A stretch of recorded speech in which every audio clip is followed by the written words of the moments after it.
Halo semua, kembali lagi di channel Bochnime. Sebelum kita mulai, klik tombol subscribe dan aktifkan notifikasinya supaya kalian tidak ketinggalan info dan teori terbaru mengenai One Piece. Sekarang lanjut ke pembahasan. Kali ini Mimin Bochnime melanjutkan scene selanjutnya. Oh ya, sebelum biar terus bisa berinteraksi dengan kalian, subscribe di channel ini ya, dan bantu ramain video Mimin juga. Oke, yuk kita bikin One Piece makin rame lagi. Scenes kembali memperlihatkan Dragon yang terbang di udara menggunakan kekuatan angin miliknya. Dia bertujuan untuk memberikan komando kepada seluruh sekutu kuat pasukan revolusi yang baru saja berdatangan. Dengan menggunakan kemampuan angin yang dipadukan dengan salah satu pengembangan Bunshoku Haki tingkat tinggi, Dragon bisa membuat suaranya yang sedang berada di langit didengar oleh semua orang yang ada di Marijoas. Jadi, tanpa menggunakan Denden Mushi, pengeras suara atau harus berteriak, perkataan Dragon bisa didengar oleh semua orang di sana. Dragon memerintahkan semuanya untuk bertarung dengan cara bekerja sama agar lebih efisien, sehingga tenaga yang terkuras tidak terlalu banyak karena pertarungan masih akan sangat panjang. Di dalam kastil Pangea masih ada 2 Gorosei dan beberapa kesatria suci yang belum ikut bertempur. Jadi mereka harus mempertimbangkan keterlibatan orang-orang yang ada di dalam kastil tersebut. Namun Dragon berpesan bahwa jika musuh yang dihadapi memiliki tingkatan haki yang setara atau di bawah mereka, silahkan bertarung 1 lawan 1 karena parameter kemungkinan menang memang adalah tingkatan haki.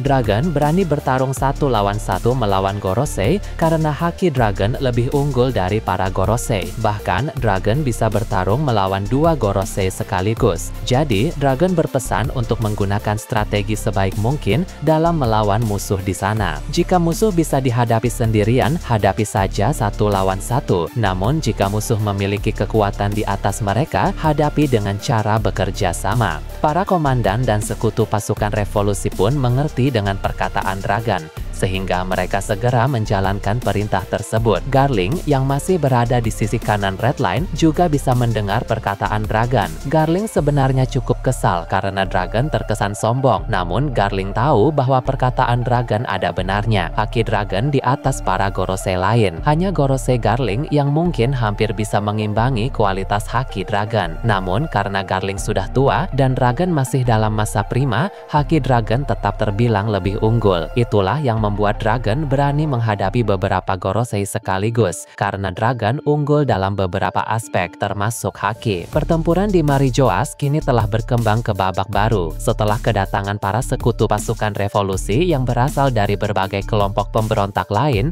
mereka terlihat sudah menjalankan perintah Dragon. Salah satu ketua kelompok yang merupakan orang terkuat di antara para sekutu bertarung melawan seorang kesatria suci. Karena orang ini memiliki Hoshoku Haki yang besar, dia mampu unggul melawan kesatria suci tersebut. Serangan-serangan berlapis haki darinya sangat bervariasi, sehingga kesatria suci itu menjadi sangat kerepotan. Saat ini, ada momen di mana dia melancarkan teknik serangan kuat yang membuat kesatria suci itu terpental. Kemudian, dia pergi ke dekat pintu utama kastil Pangea untuk membantu pemimpin Lunaria dan pemimpin Buccaneer yang sedang bertarung melawan Gorosei Jupiter di tempat tersebut. Meski sama-sama sekutu pasukan revolusi, pemimpin Lunaria dan pemimpin Buccaneer tidak mengenal orang ini secara pribadi. Namun, karena mereka sudah melihat sendiri kehebatannya, mereka antusias untuk bertarung bersama orang itu dalam menghadapi Gorosei Jupiter. Karena musuh di hadapannya semakin bertambah dan semakin kuat, Jupiter pun bertarung dengan lebih maksimal menggunakan kekuatan sandworm yang dimilikinya. Dia mungkin akan memakai teknik-teknik baru yang lebih unik dan lebih merepotkan. Di area lain, ada pertarungan antara pihak pasukan revolusi melawan Shamrock. Sebelumnya, yang menghadapi pemimpin kesatria suci itu adalah Sabo, Karasu, dan Koshiro. Namun, belakangan ini, ketika para ketua kelompok sekutu pasukan revolusi naik ke Marijoas, salah seorang ketua sekutu itu datang untuk membantu mereka bertiga. Ketua kelompok yang membantu ini terbilang cukup kuat, di mana dia menguasai ilmu bela bela diri Rokushiki dengan sangat baik. Seperti yang dikatakan Regan, jika kualitas haki musuh lebih unggul, lawanlah musuh itu dengan cara bekerja sama. Shamrock memang memiliki kualitas haki yang sangat tinggi, mungkin hampir setara dengan Shanks karena mereka adalah saudara kembar. Jadi, tak heran jika Sabo, Karasu, Koshiro, dan salah satu pemimpin sekutu harus bekerja sama. Ini juga agar mereka bisa menghemat energi karena bertarung dengan cara bekerja sama membuat serangan-serangan menjadi lebih efisien. Posisi Shamrock pun tampak cukup terdesak karena harus bertarung melawan 4 orang sekaligus. Namun, sang pemimpin kesatria suci itu sama sekali tidak merasa gentar. Dia memutuskan untuk melancarkan serangan yang sangat kuat kepada mereka 4. Shamrock memakai teknik tebasan dengan aliran haki yang sangat masif, menciptakan semacam aura atau energi dengan visual seperti Cerberus. Jadi, Shamrock tidak mengubah pedangnya menjadi bentuk Cerberus, melainkan hanya menciptakan aura atau energi dengan wujud seperti Cerberus. Energi itu tidak hanya memiliki visual yang keren, tetapi juga menghasilkan dampak serangan yang sangat besar. Akibatnya, Sabo, Karasu, Koshiro, dan ketua kelompok pengguna Rokushiki itu pun terluka dan terhempas. Mereka masih belum kalah, tapi serangan tadi memang sangat mengejutkan, bahkan untuk Sabo sekalipun. Ketua kelompok pengguna Rokushiki itu berkata, "Jadi, rupanya seperti ini level kekuatan dari seorang pemimpin kesatria suci. Ini adalah kali pertama dia bentrok melawan Shamrock, sehingga dia baru tahu kehebatan orang itu." Sabo meminta dia dan yang lain untuk lebih berhati-hati lagi, karena Shamrock memiliki banyak jurus tak terduga yang bisa sangat berbahaya. Sabo juga berkata bahwa dia akan melancarkan serangan kuat kepada Shamrock, sehingga dia meminta 3 rekannya itu untuk tidak maju dulu. Sabo lalu mengambil ancang-ancang dan melancarkan serangan kuat dari api biru Awakening yang berbentuk seperti cakar naga besar.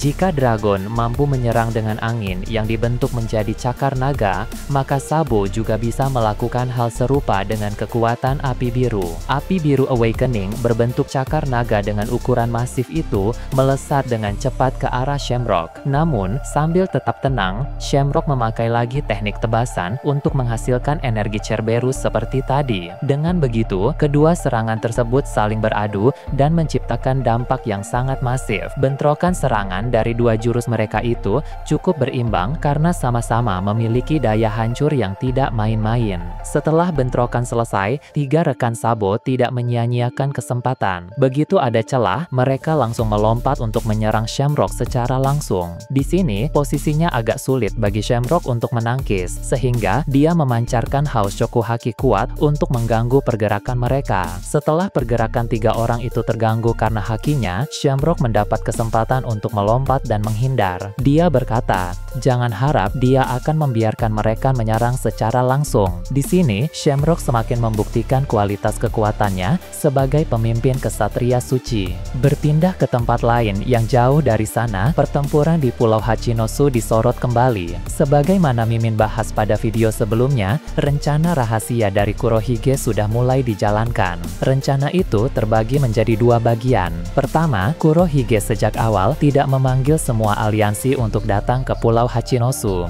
Dia memerintahkan setengah dari aliansinya untuk bersembunyi di berbagai tempat di dekat Pulau Hachinosu, lalu akan memanggil mereka untuk suatu serangan kejutan. Kini, aliansi-aliansi itu mulai berdatangan dan tak sedikit dari mereka yang merupakan bajak laut kuat. Kedua, Kurohige juga memiliki unit rahasia yang berisi puluhan orang yang sudah diberi kekuatan buah iblis. Mereka ditempatkan di suatu pulau kecil yang tak jauh dari Pulau Hachinosu. Unit rahasia ini juga dipanggil untuk membantu pertempuran. Dengan begitu, pihak bajak laut Kurohige sangat percaya diri bahwa alur pertempuran ini akan berubah menjadi unggul di pihak mereka. Saat ini, kapal-kapal aliansi itu mulai berdatangan. Pihak marinir juga semakin terkejut saat melihat nama-nama besar di antara para aliansi tersebut. Selama ini, mereka bahkan tidak tahu jika orang-orang itu merupakan aliansi Kurohige. Kurohige. Jadi, banyak ikatan aliansi Kurohige dilakukan tanpa diketahui oleh publik. Hal ini sangat berguna dalam keadaan seperti sekarang ini karena pihak musuh tidak menyangka bahwa aliansi Kurohige sebanyak dan sekuat itu.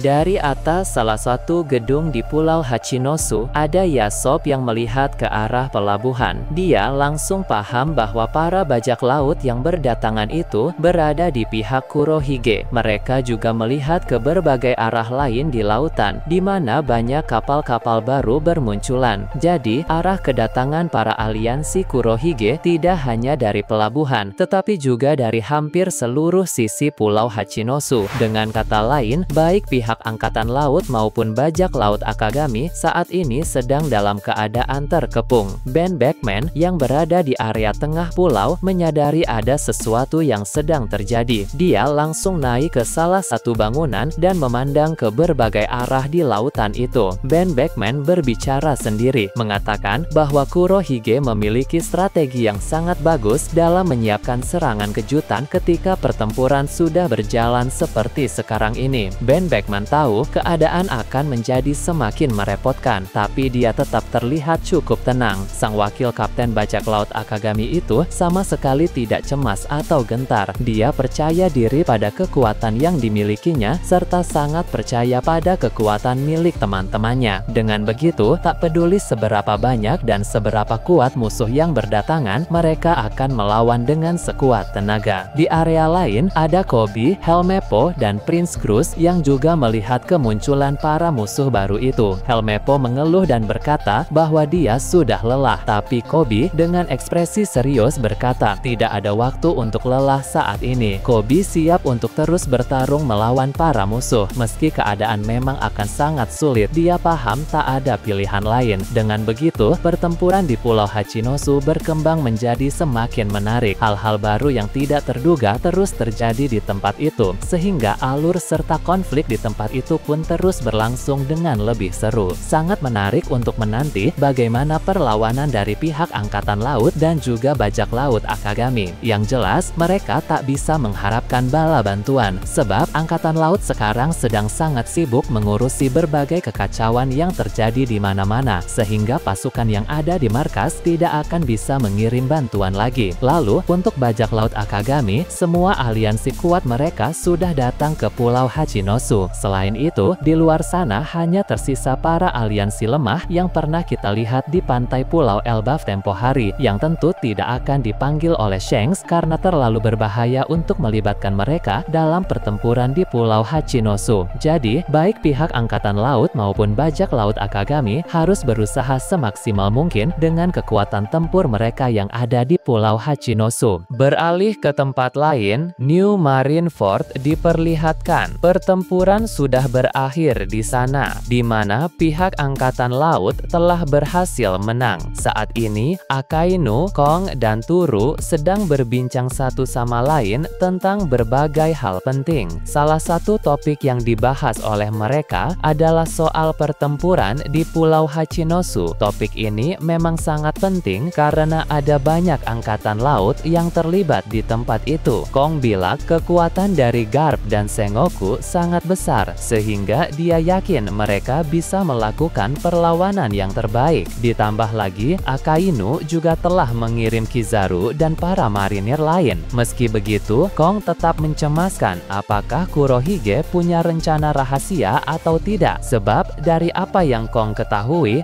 orang itu sangat penuh dengan perhitungan. Turu pun setuju, apalagi kekacauan yang terjadi sekarang berada di markas Kurohige, sehingga dia mungkin telah mempersiapkan berbagai hal besar di sana. Dugaan mereka ini memang benar, karena sang Yonko Kurohige itu memang punya rencana rahasia yang sedang dijalankan saat ini. Nah, bagaimana menurut kalian terkait ini? Nah, itu tadi berbagai hal menarik pada pembahasan channel Bochnime kali ini. Menurut kalian bagaimana? Silahkan tulis di kolom komentar di bawah. Oke, segitu saja untuk pembahasan kali ini. Jangan lupa like, share, dan subscribe untuk video menarik selanjutnya. Peaceful World!